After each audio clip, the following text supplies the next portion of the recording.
আচ্ছা, তুমি আমাকে এটা বলো, এই কোম্পানিতে যদি তোমার চাকরিটা হয়ে যায় তাহলে 6 মাস পর এই কোম্পানিকে তুমি কোথায় নিয়ে যেতে চাও? স্যার, আমার বাড়ির সামনে হলে ভালো হয়, সকালে ঘুম থেকে উঠতে দেরি হয় তো। আরে আমি বলতে চাচ্ছি, তুমি 6 মাসে আমাদের কোম্পানিকে কি দিতে পারবা? কোম্পানিকে আমি কি দিব স্যার? আমার নিজেরই এখনো বাইকের ঋণ শোধ হয়নি। আচ্ছা, বুঝেছি, এই কলমটা বিক্রি করে দেখাও। আচ্ছা, এই কাজ, আসেন নিচে। আরে গাধা, আমার কাছে বিক্রি করে দেখা। স্যার, এটা আমাদের কোম্পানির প্রোডাক্ট, আপনি কি নিতে চান? না। যখন আপনারই পছন্দ না তাহলে তৈরি করেছেন কিসের জন্য? তুই আর মাথাটা নষ্ট করিস না, যা ভাই যা।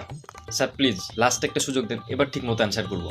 আচ্ছা, লাস্ট কোয়েশ্চেন, এটা ঠিক মতো অ্যান্সার করতে না পারলে ঘাট ধরে বের করে দেবো। ठीक है। আমাদের কোম্পানি এমন কি করলে 1 বছরের মধ্যে বাংলাদেশের 1 নম্বর কোম্পানি হতে পারবে? সর্বপ্রথম আপনাকে এ পদ থেকে হটাতে হবে।